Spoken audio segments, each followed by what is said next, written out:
Hey there! Ready to go beyond those textbook basics of Plato?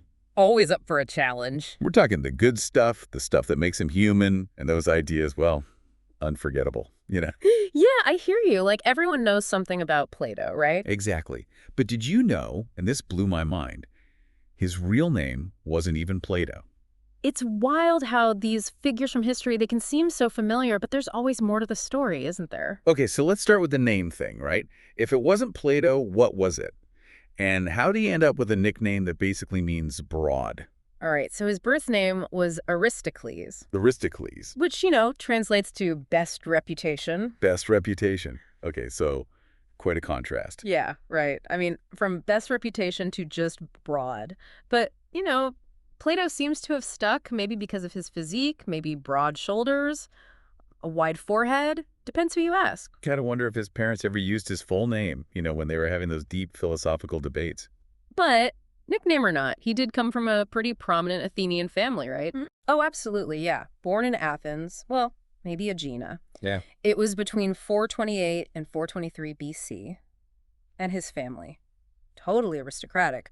Possible ties to kings, even Solon, the Athenian lawgiver. Can you imagine? Wow. Yeah, the dinner table conversations in that household. Yeah. Talk about a breeding ground for philosophical ideas. But get this, Plato wasn't just some, Athenian homebody. Yeah. The guy was a traveler. Total globetrotter. Serious traveler. We might have journeyed to Italy, Sicily, Egypt, even Cyrene in North Africa. Egypt and Cyrene. Okay, Yeah. those aren't your typical, Greek island hopping destinations. Right. This was serious exploration. I mean, you wonder how these travels, these encounters with different cultures, how that shape his thinking. Yeah, it's so fascinating to think about, isn't it? Like, those experiences must have broadened his perspective, exposed him to, totally new ideas. Okay, so we've got this well-traveled aristocratic philosopher, rocking a, pretty interesting nickname. But then there's this whole chapter about him getting mixed up in Syracusan politics. Almost loses his head. What was that all about? Ah, the Syracusan adventure. Yeah, so Plato, he tries to guide this young ruler, Dionysius II, toward, a more philosophical style of leadership. Oh, how'd that go? Well, let's just say it didn't really end well. Hmm. His advice wasn't super welcome, and things got so bad he was basically held hostage. He did eventually escape, though, back to Athens. Some accounts even suggest he might have been sold into slavery. But, the details, they're a bit fuzzy. Wow. Philosophers and politics, a dangerous mix. But what about his death? I've heard a few different versions floating around about that, too. Yeah, isn't it interesting? Some say he died peacefully, in his bed with the flute player serenading him. Others claim he passed away at a wedding feast. Okay, one peaceful, the other. Maybe a bit too much fun for a philosopher. It really makes you wonder which version's more believable. Perhaps each story reflects a different side of him, the philosopher seeking harmony, but also the man who enjoyed life's pleasures. But even with the mystery surrounding his death, it's his ideas that have really lived on. That's the perfect segue because, when I hear Plato, the first thing that pops into my head, the theory of forms, Philosophy 101, right? Absolutely. It's foundational. You can't understand his whole system without it. Okay, so for those who need a refresher, how would you explain it? Like, in a way, even I could understand. All right, imagine this. The world we see, the physical world, right? It's just a shadow of a more perfect, unseen world. And that unseen world, that's the realm of forms. They're like blueprints, the perfect essence of everything we experience in this material world. Okay, so let's say we're talking about like a chair. We have the chairs we sit on, right? Right. But then there's this perfect ultimate form of a chair, like out there somewhere, like the ultimate chair. Exactly. And that form, it represents the unchanging, eternal concept of chairness. The chairs we see and touch, they're just imperfect copies of that ideal form. So basically everything we experience is like a cheap knockoff of the real deal. Did Plato even buy furniture if he thought it was all just a pale imitation? He probably found a way to appreciate both, But to really get his point, think about the Pythagorean theorem. Okay. It's always true, no matter what physical triangle you draw. Whoa. You're right. The theorem holds true even if my triangle is totally, wonky. So that unchanging truth, that's an example of a form. Exactly. That's the power of forms. They're these unchanging truths that exist beyond our physical reality. Mind blown. But, we can't talk about Plato without mentioning the soul, right? Yeah. pretty big deal in his philosophy. Oh, absolutely. For Plato, the soul was the source of life, and he was a firm believer in its immortality and reincarnation. A lot of his dialogues actually end with these vivid visions of the afterlife, like the myth of in the Republic. Now, this next part is where things get really interesting for me. Plato believed in knowledge as recollection. Like we're born knowing things, and learning is just remembering. How is that even possible? It's such a fascinating idea, isn't it? He believed our souls, because they're immortal, they carry knowledge from past lives. Learning becomes a process of just like recalling those innate truths. So instead of learning something new, I'm actually, digging through my soul's cosmic attic and pulling out a dusty old memory. That's one way to put it. And there's this famous example in the Meno dialogue. It illustrates this beautifully. Okay, tell me more. So, Socrates is talking to a slave boy. Okay. And this boy, he's got no formal education in geometry. But just by asking a series of carefully crafted questions, Socrates, he guides the boy to discover a geometrical truth. Hold on. Are you saying this uneducated kid just stumbled upon a mathematical truth by, rummaging through his soul's past lives? How did Socrates even do that? That's the crux of Plato's argument. It challenges our assumptions about where knowledge really comes from. I need a minute to process this. Take your time, they're complex ideas, and really, we've only just scratched the surface here. I'm ready for more, but maybe our listener needs a moment to digest this too. We'll pick it up next time. All right, my brain is still buzzing from that whole, forms, the soul, knowledge as cosmic memory recall. Well, buckle up, because we're about to see how Plato, he really challenged conventional wisdom in some major areas of philosophy, starting with epistemology. Now, Plato had some pretty, radical ideas about knowledge itself. And what really got me was how he challenged the idea that, our senses are even a reliable source of truth. Yeah, he really shook things up. True knowledge, he argued, you couldn't get that just from your senses because, well, the material world, it's always changing, right? True knowledge, that's in the realm of the forms. You access that through reason. So, if I'm getting this right, relying only on my senses it's like trying to build a house on shifting sand. That's a great analogy. And in the Theaetetus, Plato doesn't hold back on those who only trust what they can physically touch. He calls them, get this, happily without the muses. Happily without the muses. Ooh, burn! That's pretty harsh for folks who, dismiss the power of thinking beyond the physical world. He really valued that abstract thought, philosophical inquiry, essential for, uncovering those deeper truths. Okay, so we've kind of touched on Plato's take on knowledge. What about ethics? How do you view good and evil, right and wrong? Ah, ethics. Another fascinating area where his ideas, they just keep resonating. Remember the Euthyphro dilemma? Yeah. Is something good because the gods love it, or do the gods love it because it's good? Whoa, yeah. That's a head spinner, trying to figure out which came first, the goodness or the god's approval. It's a question that's puzzled philosophers for centuries. It really highlights that complex relationship between morality and divine authority. But Plato, he went beyond that specific dilemma. He believed in the form of the good as that ultimate source of all morality. Okay, the form of the good. So this is like the ultimate blueprint for all things ethical. You could say that. He believed that true justice, true goodness, it flowed from understanding and aligning yourself with that ultimate form. It seems like every path we take with Plato leads back to these forms. Like they're the invisible foundation of his whole system. They really are. Now, let's shift gears a bit. Talk about Plato's vision for a just and harmonious society, which he laid out in his famous work, The Republic. The Republic.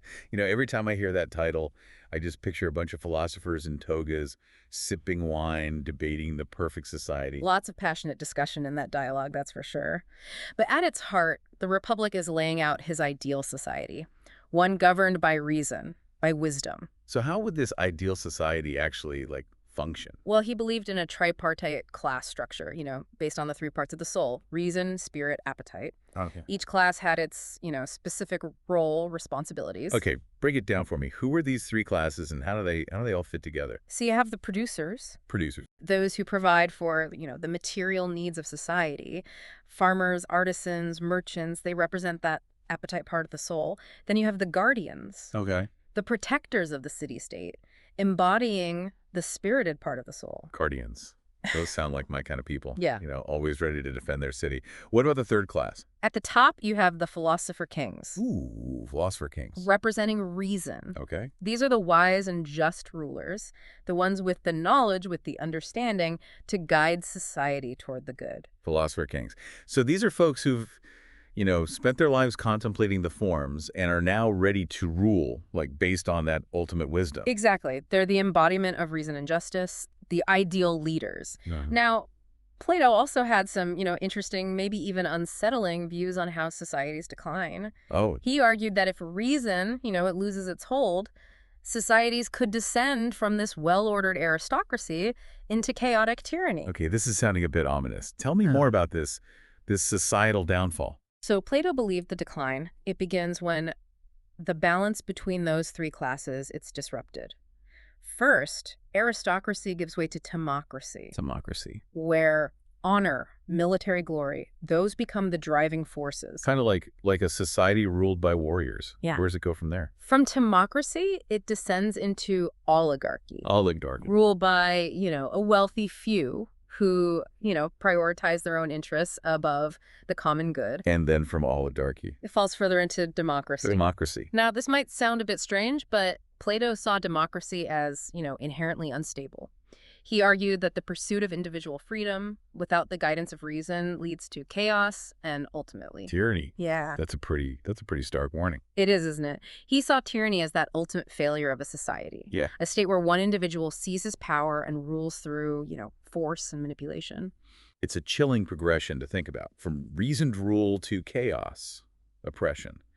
But, speaking of guiding human affairs, didn't Plato have a somewhat complicated view of rhetoric and poetry? It's kind of a surprise, considering how much he valued, reason and logic. At the great point, it's one of those more intriguing aspects of his thought. He clearly loved myths, loved storytelling.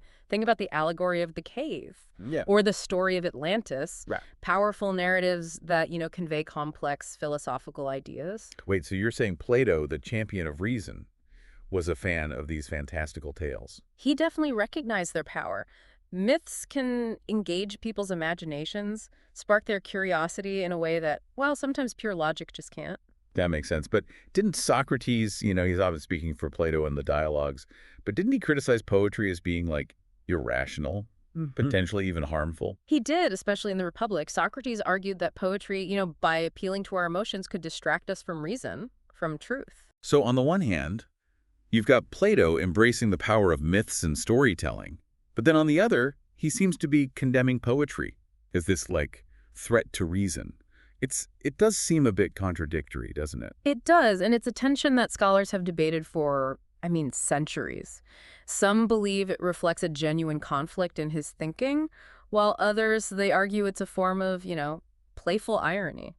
Perhaps he was just challenging his readers to think critically about the role of art in society. Maybe he was saying, hey, enjoy those stories, but don't let them, totally override your ability to think critically. Right. It's like he's encouraging us to appreciate the beauty, the power of art, while also, staying grounded in reason.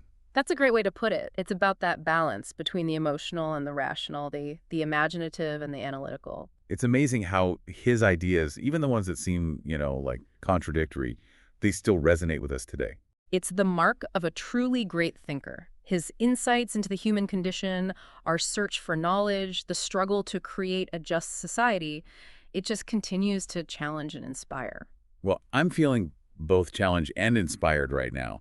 But before we, dive into even more of Plato's philosophical world, let's give our listener a moment to ponder everything we've discussed. Good idea. These are ideas that deserve, careful consideration. We'll be back soon to wrap up our exploration of Plato. All right, so I've been thinking about those philosopher kings, right? Yeah. Imagine a world where, leaders are chosen based on, wisdom and knowledge, not, popularity contests or backroom deals. It's a pretty radical idea, right? It really challenges how we think about leadership, that's for sure. But, before we get too carried away with, utopian visions and all that, there's something we haven't really touched on yet. Okay, what's that? Plato's definition of, what it even means to be human. Oh, okay, I'm listening. What did Plato think was, the essence of humanity? Well, his initial definition was kind of cheeky, actually. He proposed that humans are featherless bipeds. Featherless bipeds. Mhm. Seriously, that's all it takes to be human in Plato's world. No mention of our big brains, Mm. our capacity for, like, language Mm. or art. He did refine his definition a bit later on, suggesting that humans are essentially political animals. Identical animals. Creatures driven by this, deep-seated need to form societies and establish order. So basically, we're walking, talking, city-building machines. In a nutshell, yeah. He believed that, our innate drive to create and participate in political structures was the defining characteristic. It's a fascinating perspective. Yeah. Makes you wonder what he'd make of our modern political landscape. Would he be impressed by our complex systems of governance? Or horrified by our, like, partisan divisions? Maybe he just write a new dialogue about it, right? But, speaking of writing, there's that whole mystery surrounding Plato's unwritten Oh, doctrines. yeah, the unwritten doctrines, those secret teachings, right? Yeah. Yeah, these like secret teachings that supposedly went beyond, what he wrote in his dialogues. Okay, what's the story there? Well, this is where things get a little mysterious. Some ancient sources, they claim that Plato had these, deeper, more esoteric teachings that he reserved for his like closest students. There's even a story about him giving this like public lecture on these doctrines titled On the Good, but no written record of it Hold exists. on, a secret lecture on the good. It sounds like something out of, like, a conspiracy thriller or something. What were these secret teachings, like, all about? Well, the speculation is that these unwritten doctrines, they dealt with the most fundamental principles of, reality, maybe even delving into concepts like the one, the ultimate source of all being. It's like metaphysics on steroids. No wonder he kept it under wraps. But even without those secret teachings, it's undeniable that Plato's ideas have had, a profound and lasting impact. From his theory of forms to his explorations of ethics, politics, even the nature of humanity itself, he's shaped the way we think. Absolutely. Thinkers like, Aristotle, Augustine, countless others, they've all engaged with his ideas, either, building upon them or challenging them. It's a testament to like the enduring power of his insights. It's incredible that someone who lived over 2,000 years ago is still, like, sparking debates and inspiring new ideas today. His work is a reminder that the big questions about reality, knowledge, justice, the good life, they're timeless, universal. That's the beauty of philosophy, isn't it? It invites us to engage in these timeless conversations, to grapple with those complex ideas and to, keep searching. Well said. And for you, our listener, we'll leave you with this final thought. If Plato was right about knowledge being a form of recollection, what truths do you think you were born knowing? What, like, echoes of past lives, experiences, or insights might be whispering within your own mind? It's a question worth pondering as you continue, your own exploration of these ideas. Keep questioning, keep seeking, and, keep that philosophical fire burning. Until next time, keep exploring.